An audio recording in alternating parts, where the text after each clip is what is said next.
ମିକାଟୁ, ଆରେ ଜଗୁର ବାପା, ମୁଁ ଆଜି ଘର ମରାମତି କରିଦେଉଛି। ତମେ ମୋ ପାଇଁ ଆଉ ଜଗୁ ପାଇଁ ଖାଦ୍ୟ ନେଇକି ଆସିବ। ଖାଇବା ତ ମୁଁ ଆଣିବି, ହେଲେ ଆଜି ସନ୍ଧ୍ୟାରେ ମୁଁ ଟିକେ ବିଳମ୍ବରେ ଘରକୁ ଆସିବି। ଏମିତି କହି କାଳୁକାଉ ସେଠାରୁ ପଳାଇଯାଏ।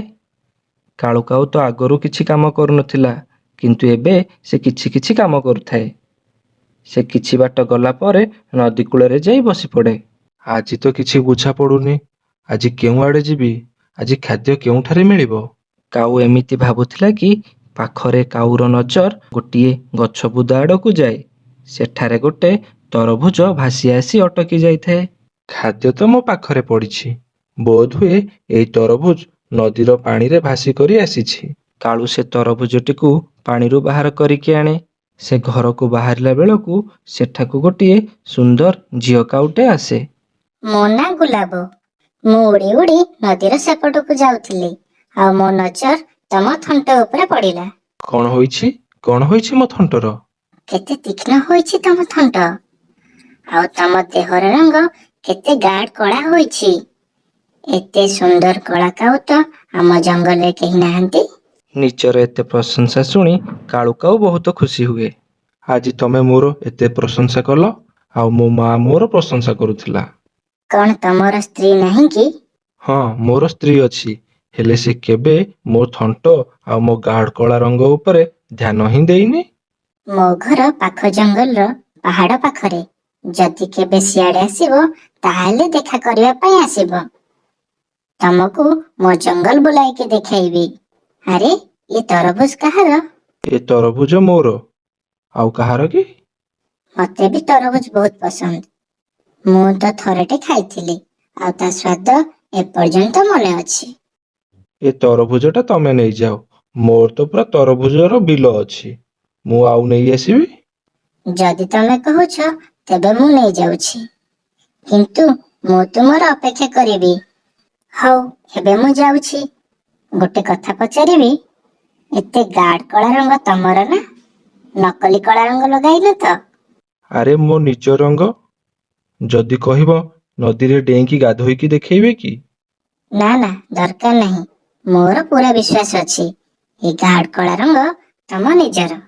ଆଉ ତମ ଥଣ୍ଟ ତ ଏତେ ତୀକ୍ଷ୍ଣ ଯେ। ଏମିତି କହି ଗୁଲାବ ତରଭୁଜଟିକୁ ନେଇକରି ଯାଏ ଭାରି। ଯଦି ମୁଁ ଏତେ ସୁନ୍ଦର, ତେବେ ମୋ ସ୍ତ୍ରୀ ଗୋରୀ କେବେ ବି ଏମିତି କାହିଁକି କହିନି? ମୁଁ କେତେ ସାଧାରଣ କାଉ କି ମୁଁ ଏତେ ସୁନ୍ଦର, ହେଲେ ମତେ ଜଣା ନାହିଁ। ସନ୍ଧ୍ୟା ହୋଇଯାଏ, ଗୁଲାବ ତ ତରଭୁଜ ନେଇ ପଳାଇଥାଏ। ତେଣୁ କାଳୁ ଖାଲି ହାତରେ ଘରକୁ ଫେରେ। ଆରେ କାଳୁଜୀ, ତମେ କଣ ଏମିତି ଖାଲି ଖାଲି ଘରକୁ ଆସିଲ? ମୁଁ ସକାଳୁ କାମ କରୁଛି, ହେଲେ ତମେ ମୋ ପାଇଁ କିଛି ବି ଆଣିନ। ଜଗୁ ପାଇଁ ତ କିଛି ଆଣିଥାନ୍ତ। ଜଙ୍ଗଲରେ ଖାଦ୍ୟର ବହୁତ ଅଭାବ, କିଛି ତ ମିଳିଲା ନାହିଁ। ମୁଁ କେଉଁଠୁ ଆଣିଥାନ୍ତି? କଣ ଆଜି ଆମେ ଭୋକରେ ଶୋଇବୁ? ନହେଲେ ମତେ ଖାଇଦେ। ଯଦି ମତେ ଖାଇଲେ ତ ପେଟ ପୁରୁଛି। ସେ ଗୁଲାବ କାଉ କାଳୁର କଣ ପ୍ରଶଂସା କରିଦେଲା ଯେ କାଳୁର ହାବଭାବ ପୁରା ବଦଳି ଯାଇଥାଏ। ଆଜି ତମେ କାହାକୁ ପାଗଳ ବନେଇଛ? ଏବେ ତ ସେ କାଉ ସବୁଦିନ ମୋ ପାଇଁ ବିଭିନ୍ନ ପ୍ରକାର ଖାଦ୍ୟ ନେଇକି ଆସିବ। ସେ ତ ବୁଢ଼ା କାଉଟା, କିନ୍ତୁ ଯେତେବେଳେ ମୁଁ ତାର ପ୍ରଶଂସା କଲି, ସେ ଏମିତି ଖୁସି ହେଉଥିଲା କି ଯେମିତି 16 ବୟସର ଯବାନ କାଉ। ଆଚ୍ଛା ପତିଦେବ, ଯଦି ସେ କାଲି ମୋ ପାଇଁ କିଛି ଖାଦ୍ୟ ନେଇକି ଆସିବ, ତମେ କିଛି ସମୟ ପାଇଁ କୁଆଡ଼େ ଟିକେ ପଳାଇବ। ମୁଁ ତାକୁ କହିନି କି ମୋର ସ୍ୱାମୀ ଅଛି ବୋଲି।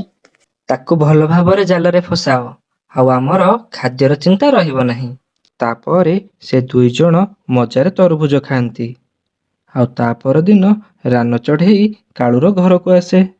ଆରେ କାଉ ଭାଇ, ମୁଁ ଆଜି ସେ ପଡ଼ିଆ ଆଡ଼େ ଯାଉଛି ଖାଦ୍ୟ ଖୋଜିବା ପାଇଁ। ସେଠାରେ ଶୁଣିବାକୁ ମିଳୁଛି ବହୁତ ସାରା ଚଣାର ଫସଲ ଅଛି। ଯଦି ତମର ଯିବାର ଅଛି, ତେବେ ଚାଲ। ଯାଅ ଯାଅ କାଳୁଜୀ, ଆମେ ତ କାଲିଠୁ ଭୋକିଲା ଅଛୁ। ମୁଁ ବି କଣ ଖାଇଛି ନା କଣ? ମୁଁ ବି ତ ଭୋକିଲା ଅଛି। ଆରେ ରାନ, ବେଶୀ ଦୂର ତ ନୁହେଁ। ନା ନା କାଳୁ ଭାଇ, ବେଶୀ ଦୂର ଯିବାକୁ ପଡ଼ିବ ନାହିଁ। ତାପରେ ସେମାନେ ସେଠାରୁ ଯାଆନ୍ତି ଭାରି। କାଳୁ ତ ରାନ ସହ ଯାଉଥିଲା, ହେଲେ ତା ମନ ତ ଗୁଲାବ କାଉ ଆଡ଼େ ଥିଲା। ସେ ତ ଭାବୁଥିଲା ଆଜି ଗୁଲାବ ତାକୁ ଘରକୁ ଡାକିଥିଲା। ତାପରେ କାଳୁ ଗୋଟିଏ ଜାଗାରେ ଯାଇ ବସି ପଡ଼େ। କଣ ହେଲା କାଳୁ ଭାଇ, ଏତେ ଜଲ୍ଦି ଥକିଗଲ? ଆମେ ତ ମାତ୍ର ଅଳ୍ପ ବାଟ ଆସିଛେ।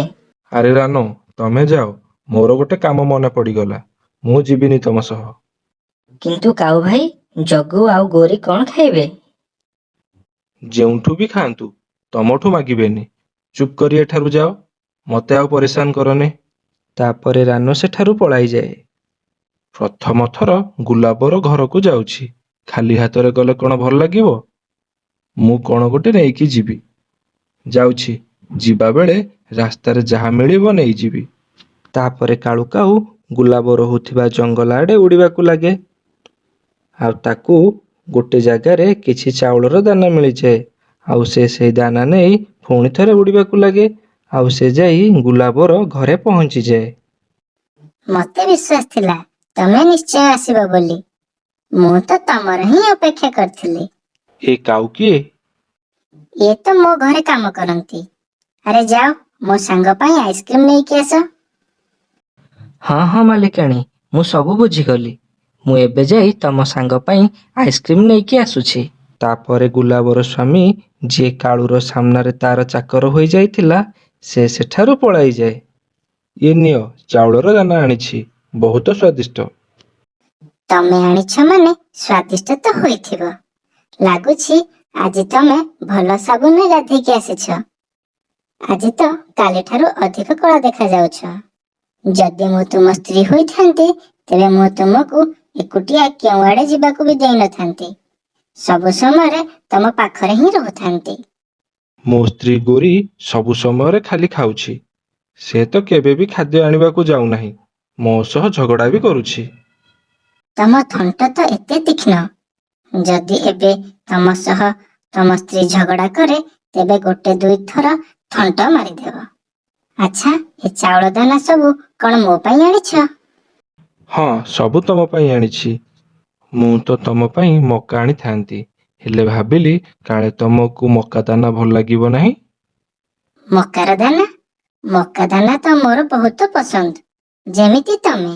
ଏମିତି କଥା ଶୁଣି କାଳୁର ଦିଲ୍ ତ ପୁରା ଗାର୍ଡେନ ଗାର୍ଡେନ ହୋଇଯାଇଥିଲା।